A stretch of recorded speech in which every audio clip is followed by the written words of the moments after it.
ఏ by తెల్లరా ఆ, చెప్పండి. ఎవరబ్బాయి నువ్వు? పూర్ణచంద్ర వాళ్ళ అబ్బాయినండి. ఏం చేస్తుంటావు? Software job sir. Software job. ఎంత వస్తాయేంటి? ఒక 50,000 దాకా వస్తాయి సార్. ఆ కార్ ఎవరిది? ఆ, నాదే సార్, కొత్తగా కొనుక్కున్నాను. నాకు 100 ఎకరాల పొలం ఉంది. నీకు మా అబ్బాయి తెలుసా? ఆ, లేదండి. అమెరికాలో ఉంటాడు. ఓ 2 ఎకరాల పొలం అమ్మి మా అబ్బాయిని అమెరికా పంపించాను తెలుసా? నాకింకా 98 ఎకరాల పొలం ఉంది.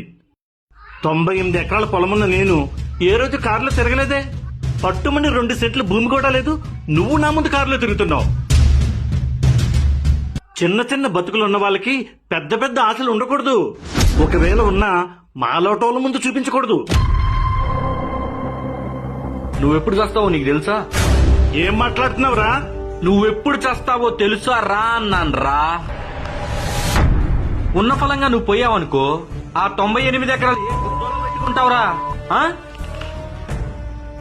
98 ఎకరాల పొలం ఉంది. బొక్కలో లుంగి తొక్కలో చొక్క. అదే ఆస్తి నాకుంటే ఏం చేసేవాడిని తెలుసా? పట్టు బట్టలు వేసుకొని తిరిగేవాడిని. ఎకరాల ఆస్తి ఉండగానే సరిగాల, దాన్ని అనుభవించే యోగం కూడా ఉండాలా.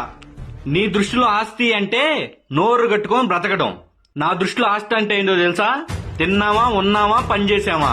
అది రేపు నువ్వు చచ్చావనుకో, నీ కొడుకు నీకోసం రాడు.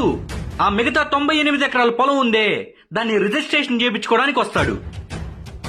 ఎదుటోడిని చూసి ఏడ్చే నీలాంటి వెధవల్ని పెట్రోల్ పోసి తగలేయాలి. దరిద్రం లేకుండా పోద్ది. ఫు.